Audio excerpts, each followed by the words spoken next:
एक निडर की भांति अपने जीवन को व्यतीत करना चाहते हैं, स्वतंत्रता और आत्मसम्मान के साथ, क्योंकि अपने आत्मसम्मान की रक्षा तो आपको स्वयं करनी होगी, या फिर आप सभी अत्याचार को सहना चाहते हैं, प्रतिपल प्रतिदिन ऐसे मरना चाहते हैं आप सब। इन दोनों स्थितियों मूल्य तो हमें ही चुकाना होगा, किंतु आपको चिंता करने की कोई आवश्यकता नहीं है।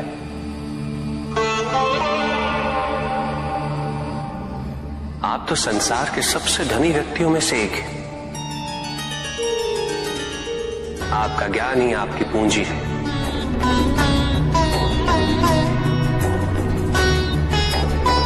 ज्ञान का दान तो संसार में सबसे महत्वपूर्ण दान होता है,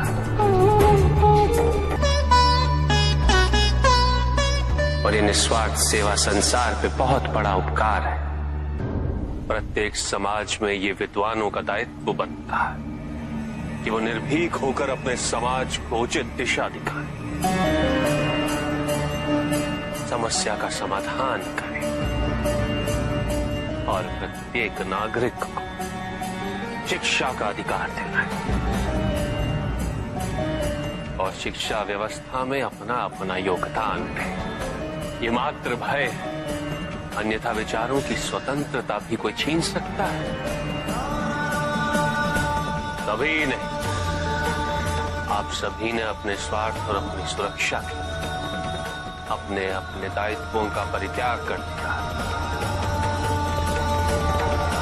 किंतु स्मरण रहे,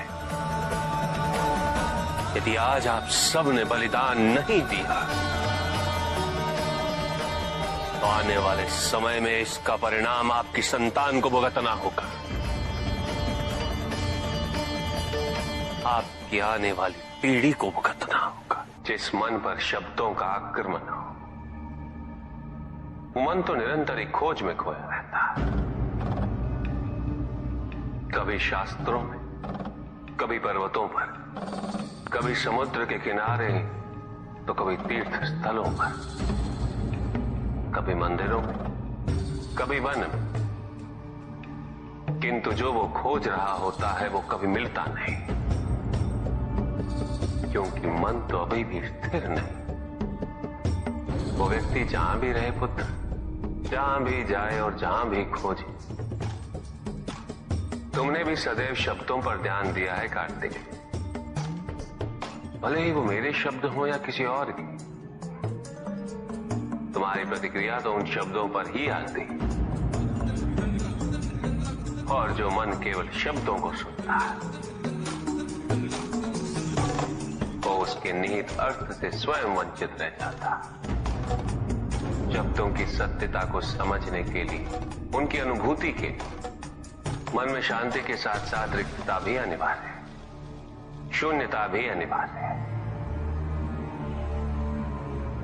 मन में इतना स्थान होना चाहिए पुत्र कि वो शब्दों के परे पहुंचने की यात्रा कर सके, किंतु मन कभी शून्य नहीं रहता, रिक्त नहीं रहता। वो सोचता है कि शब्दों का आधिक्य ही ज्ञान अर्जन है, शब्दों से ही ज्ञान है, इसलिए शब्दों का संचय करता रहता है।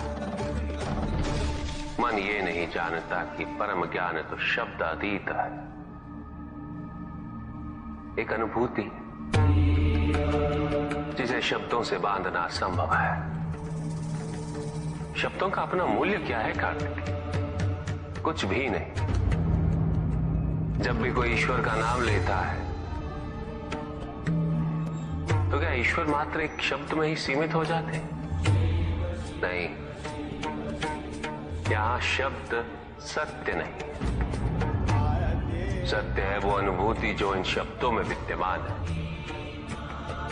यदि शब्द ही सत्य होते तो मात्र भोजन कह देने से व्यक्ति की क्षुधा शांत हो जाती।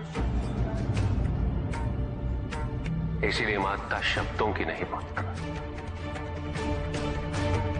उस अनुभूति की है जो उन शब्दों से संबद्ध है। यदि शब्द नहीं भी होते तो वे ईश्वर अवश्य होते। यदि शब्द नहीं भी होते तो सुख और दुख की अनुभूति अवश्य होती। जल की शीतलता की अनुभूति होती, सूर्य की ऊष्मा और चंद्र की शीतलता की अनुभूति होती, प्रेम की अनुभूति होती। किंतु यदि अनुभूतियां ना हो तो शब्द निरर्थक है। शब्दों से तृप्त हो जाना ज्ञान का अंत है, अज्ञानता का प्रारंभ है। ज्ञानी वही है जिसके पास अनुभूतियां, अनुभव हो, और उसके लिए मन को शांत व रिक्त तो करना ही पड़ेगा पुत्र।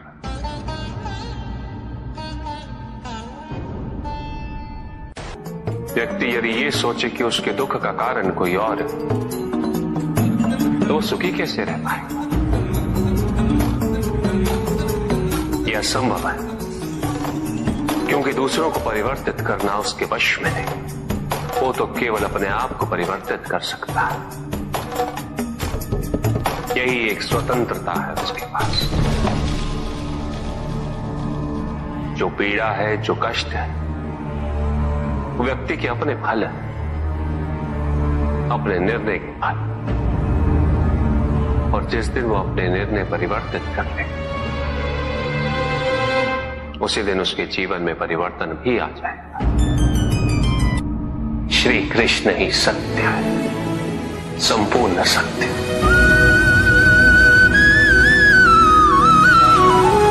जिसमें संपूर्ण धरती का भार उठाने का सामर्थ्य है। पृथ्वी पर ऐसी कोई भी सेना नहीं है बाणासुर जो श्री कृष्ण का सामना कर सके। ऐसा कोई भी योद्धा नहीं है संसार में जो उनकी इच्छा के विरुद्ध उनके समक्ष या उनके विरुद्ध खड़ा हो सके।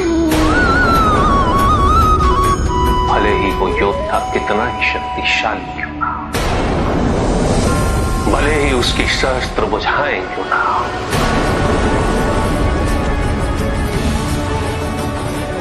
भले ही उसकी भुजाओं में सहस्त्र हाथियों की शक्ति क्यों ना हो, किंतु वो तो एक साधारण मनुष्य है। श्री कृष्ण को पूर्ण रूप से केवल वही समझ सकता है बाणासुर जो उनकी समग्रता को संपूर्ण रूप से समझ सके।